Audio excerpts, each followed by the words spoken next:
So with you get into the film composition, but then taking it back with P.S.K. and Gucci Time, one of the things, and even going all the way back to Gangster Boogie, one thing that I don't think you get a lot of credit for is storytelling. Because you had so many stories within stories and different stories on the same song. Yeah.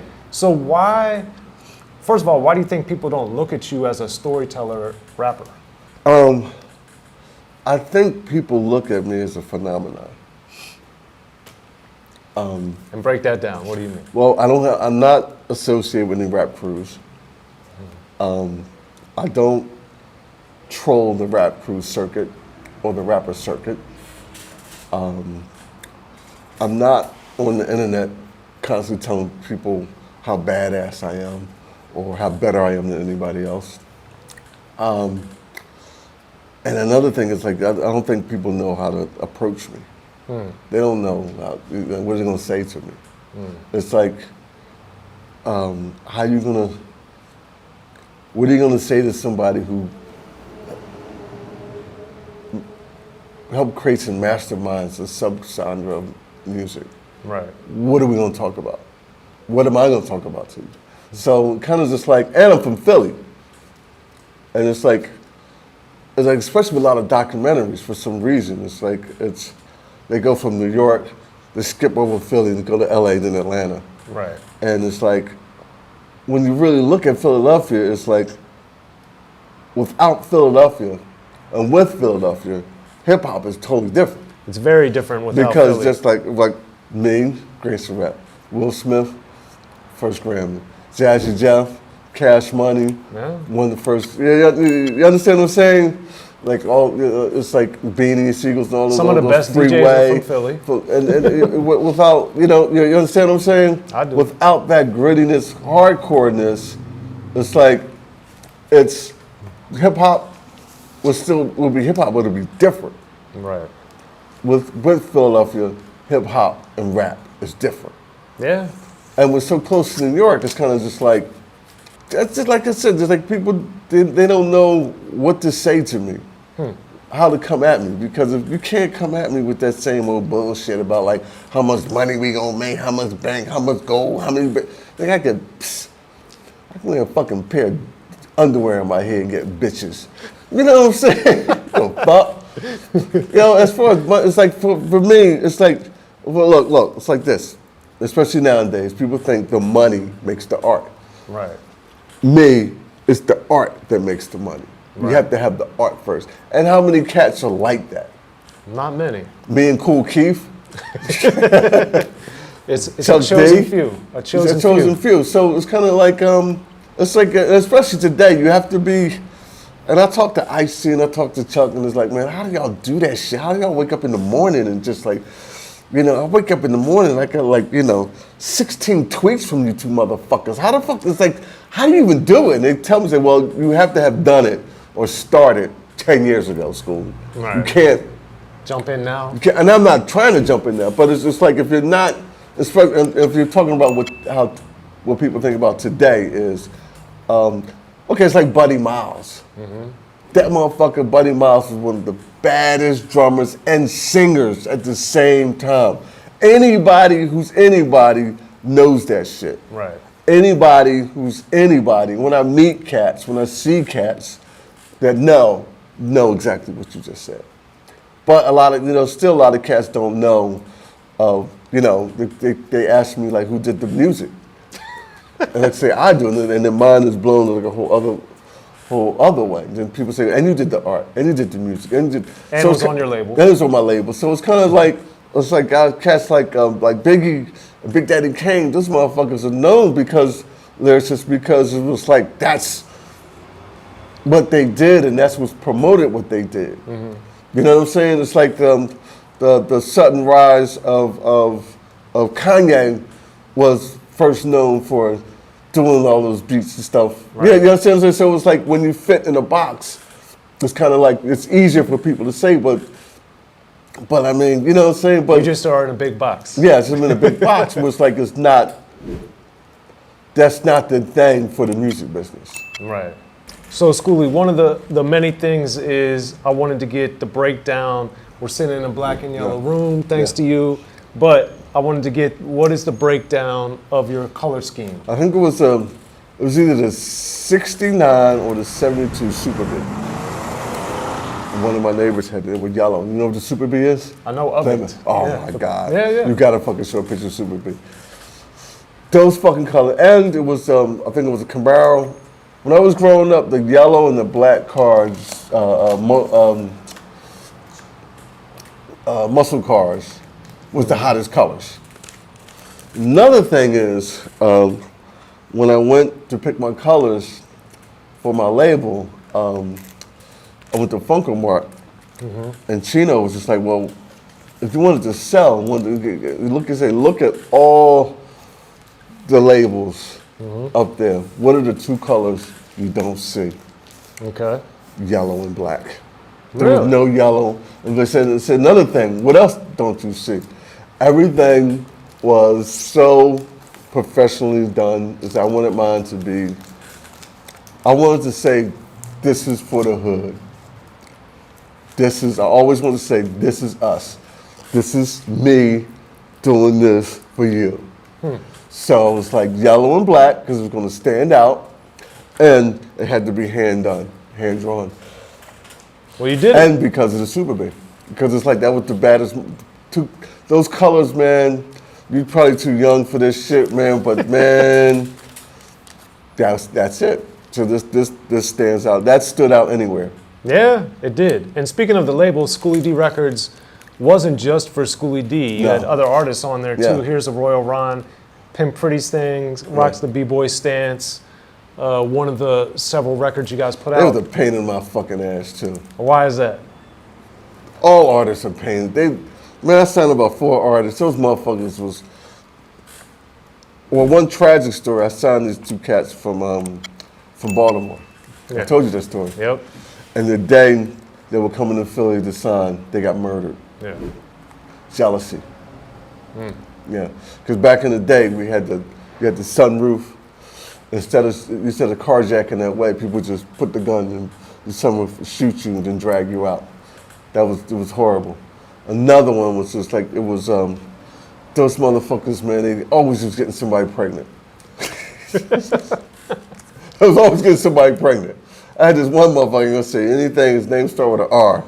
This motherfucker, and then another cat, his name started with a C. I mean, one year they must have got 10 each 10 girls pregnant. Really? I was like, what? It was, and Pimp Pretty, Roy Ryan, we all grew up together. Man, those motherfuckers, man, they would have stabbed each other if they shoved each other off the fucking stage. Really? It was like the artists, and the thing is, like I said before, it was personal. It was Schoolie D Records was before Schoolie D. Right. But it was kind of like Chris Schwartz. It was like, well, Schoolie, we can't put out 5 Schoolie D albums in a year like George Clinton did, because he had 80 motherfuckers and 3 bands. Right. So of course he could do that.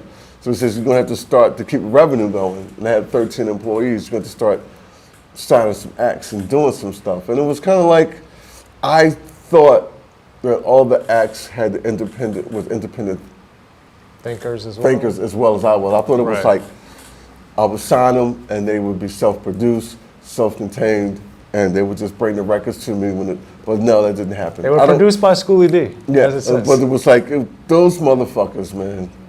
Artists suck.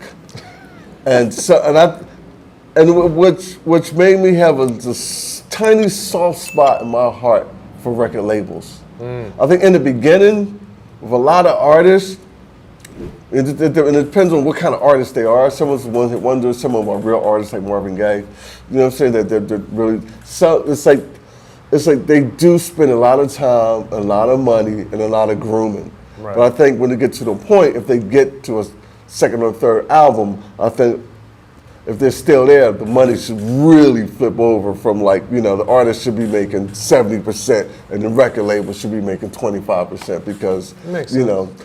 But in the beginning, those sons of bitches, man, it was. That's one of the things, like you said, though, I think people always forget all that back in the day, especially when you're traveling and doing all that stuff. You haven't sold a record yet. Yeah. So how are they're just putting this faith in you. They're spending tens of thousands of Yeah. dollars, hundreds of thousands. Hundreds of And you haven't generated a You dollar. haven't generated a dollar yet. Not a cent even. Nothing. But like I said, you get the third album or CD, and then you start making that company money. I think it should be reversed. Yeah. Or you need to start robbing those motherfuckers like I did. Well, speaking of which, given the success that you had, you ended up putting out the Saturday Night album Right. more than once. You put it out on Schoolie D Records first, then you got with Jive. Yeah. And the thing that I thought was interesting about it is that you were using, and this was, I think, really the main first photo we ever saw with Schoolie. Yeah. So why did you decide to put your photo on the Saturday Night and draw the cover? Well, because I'm pretty good looking. I had the fucking throw. It was a curly box and shit. You know what I'm saying? It was like people were going around. One of the stories is people were going around. Because everybody thought this was School of D. So people were going around, especially in Baltimore, pretending to be me. I remember. Nobody knew what School of D looked like. So Right. people were like, well, School, you got to put your picture somewhere on the album cover so people can definitely see exactly who you are. Mm-hmm. And I think in an original, it even had it's still there. It had the phone number. You can call me for bookings and shit. That's crazy. That's crazy. So that's why I started putting my face on there. Okay. Yeah. And I forgot to ask on one of the things that you also did, like on freestyle rapping, you said, "No, getting high. I know you're getting high, but I'm not drug dealing." Right. And then you used that again on another poem on Smoke Some Kill. Right. So you used some of your same phrases later and different. Do you remember why you would do that? Yeah, because George Clinton did that. Okay. And George Clinton said, "No song is ever done. No lyric is ever not to be reused." Okay. So he did. He did one song, on 5 albums at every album. you know what I'm saying? EPMD did it because it got better. And Well- sometimes you smoking, you don't remember. It's a recurring theme with School. You don't remember if you used it. It just sounds good at that moment. But or sometimes it's on purpose because you want to you want to get the point across. You don't think you got it. Okay. Sometimes it's so buried into a song. It's kind of I don't think they got it, and then you use another song and say, "Well, I'm gonna pull it out and see if they get it this time." Okay. And to that point too, as the creator of gangster rap, and it's morphed into so many different things. Some people look at it positively, negatively, but on P.S.K. and even on Parkside 5-2, you say on a quarter selling weed is my friend Mike. I can't say that it's wrong or that it's right. Right. So you're breaking down, and on P.S.K. you talk about my educated mind. I'm not doing the crime. I don't want to do the time. All that stuff. How did you blend being this character, this crazy dude, but also having this conscious? Because those songs, that was the real part of me. Because, and especially today, because of all the ghost guns and the semi-automatics and automatics, those pistols are so fun to shoot. I have a funny raccoon story if you want to hear it. But it's and with revolvers, it's like everybody, I don't care who you are, I don't care how fucked up you are, you have a moment right before you squeeze the trigger to say, am I going to be a murderer or am I not going to be a murderer? Right.